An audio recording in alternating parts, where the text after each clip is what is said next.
Go.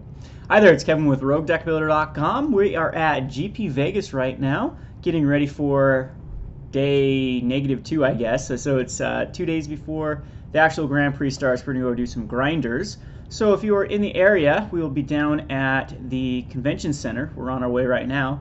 Going to get some food and then go down. But grinders, let me explain what grinders are for all you newbies to the more competitive circuit. A grinder is an opportunity to get buys without Planeswalker points, and they've switched it. I'm a little bit upset with the way they've switched the buys.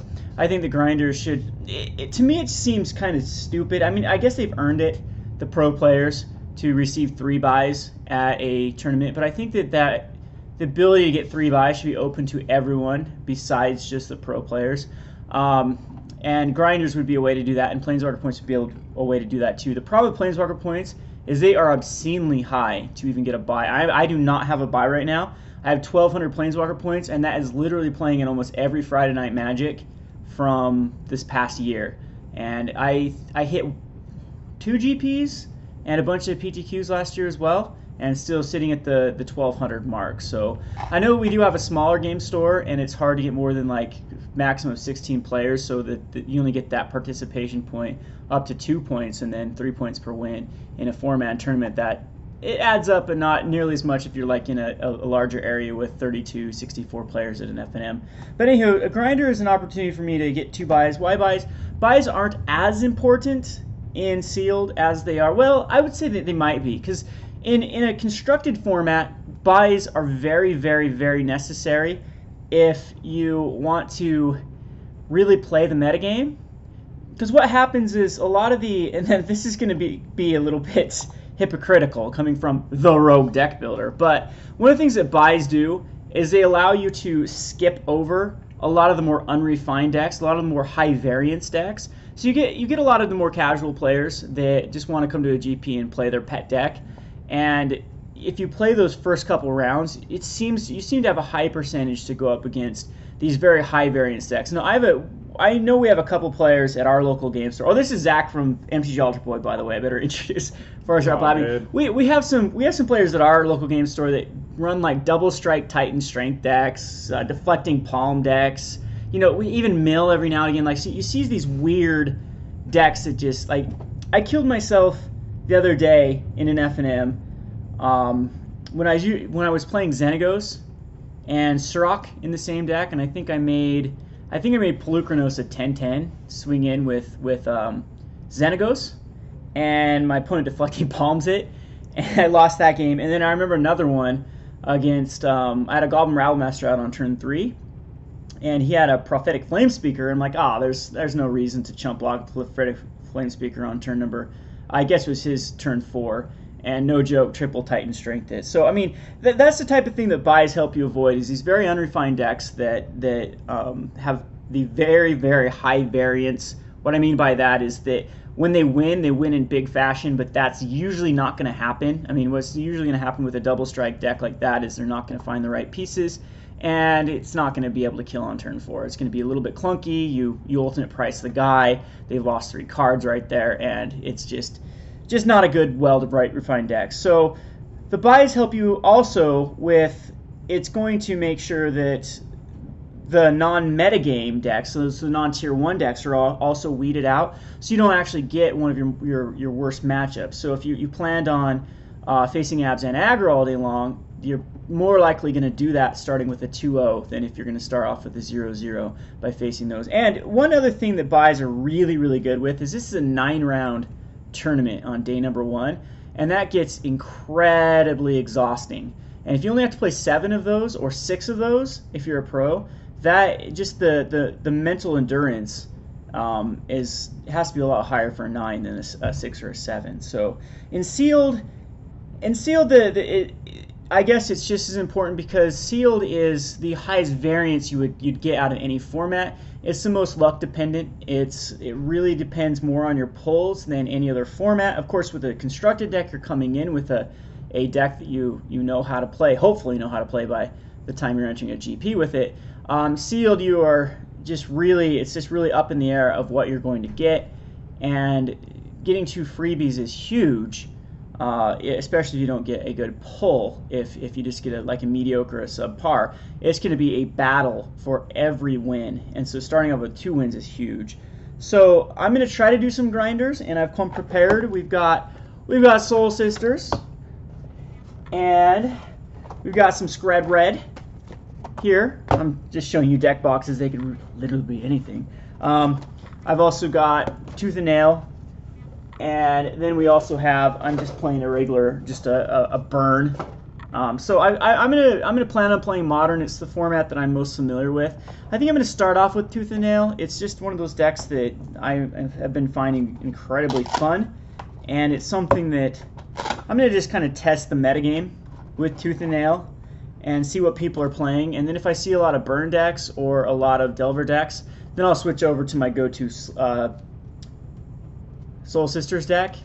And if I see a lot of combo decks and like twins and collected companies and things like that, I'll switch over to Scred Red, as Scred Red's a lot more better positioned against those type of decks. So Tooth and Nail is a pretty fun card and a pretty fun deck, and I've added Blood Moon to Tooth and Nail. If you haven't seen my videos, they're only a couple back. Just go check those out. And it has really turned it into a really resource destructive deck that can still always threaten on turn 3 or turn 4. So you have different paths to victory with the Tooth and Nail.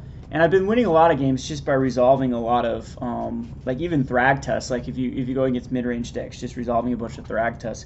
Thragtusk seems to be very well positioned in the metagame right now, as there's a lot of decks that are just value-based decks with Collective Company and just utilizing tons of Snapcaster, Collective Company, Young Pyromancer type decks, and resolving 5 life and getting a 3/3 back when it leaves the battlefield. It can be pretty huge.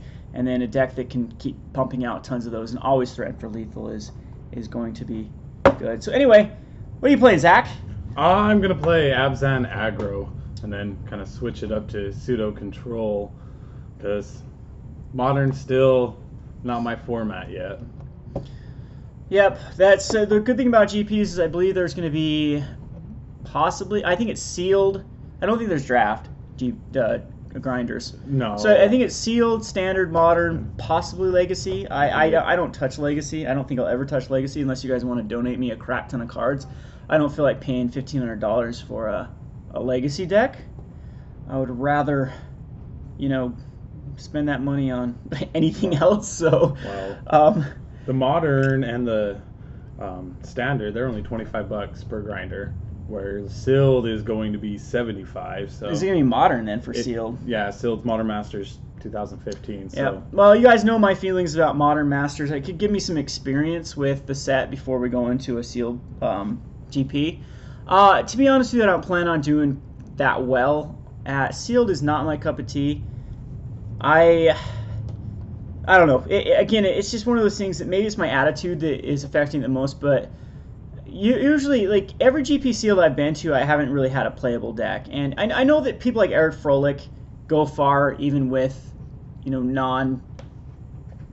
amazing sealed pools and stuff like that. I'm not that type of player, especially with sealed. I consider myself above the curve for most limited formats, but I'm not there as a player at that level. So I'm hoping to get some good pulls. I'm hoping to get some playables. I really want to go white. White seems to be the best color in the format, and just have a lot of kind of the big dumb white creatures like 4/4. The Indomitable Archangel seems great. There seems to be a lot of cards in that mid-range white that go good in the modern. But as far as grinders, I'm definitely not going to waste money on Modern Masters. I think that those of you who are expecting the value, like we've already seen a 50% decrease in all the mythics and rares in modern, and we haven't even hit the.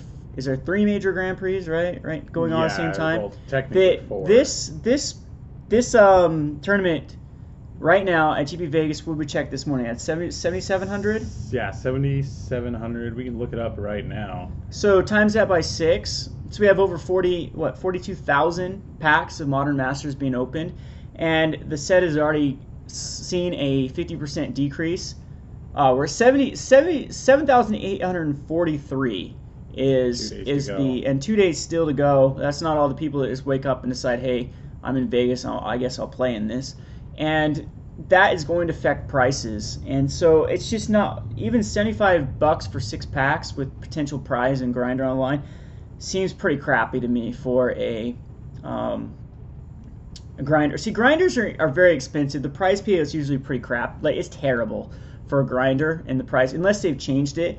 But when I used to do grinders, you were playing for the buys, you weren't playing for the prize, and it can get quite expensive. And Zach's already lost all his money gambling, so I have not. I'm still up. So whatever. Got addict here. Kevin. That's all he does. All he does is play the slot machines. So and open packs. I'm glad that I'm the one driving, so that we actually have transportation back. Otherwise, the casino would own it. Yeah. But yeah. So I'm gonna play in some grinders. Hopefully, not lose all my money playing grinders, and hopefully get those 2 buys. But we'll try to keep you. I know I've been rambling here. That's what I do. But if you're in Vegas, just come say hi. Again, we will probably be gravitating around the Cool Stuff Inc. booth. Got in contact with him last night. I think we're going to hopefully do some videos and stuff. And yeah, so there will still be a Playing on a Budget video this week, and it's a good one. Spoiler alert. That's coming out, what's today? Today, Wednesday, Thursday? Thursday. That usually comes out Thursday at midnight on Eastern Standard Time on Gathering Magic's channel. It's a very, very cool modern deck. If you're looking for a modern deck that your opponents will absolutely hate, then you'll love this deck, because it's not my list, by the way, but I stole it off MTGO, but it's a very fun deck to play. So definitely look that out. We'll keep you updated with how we go. I mean, we got a nice little setup going here, and then yeah, give us try to find us if you wanna hang out at GP Vegas. I know Zach is giving out altars or not. Yeah, he's gonna give out some altars to people that come say hello. So if you haven't checked out Jack, you want to be Jack? Jack. You want to be Zach's channel? It's MTG Altar Boy.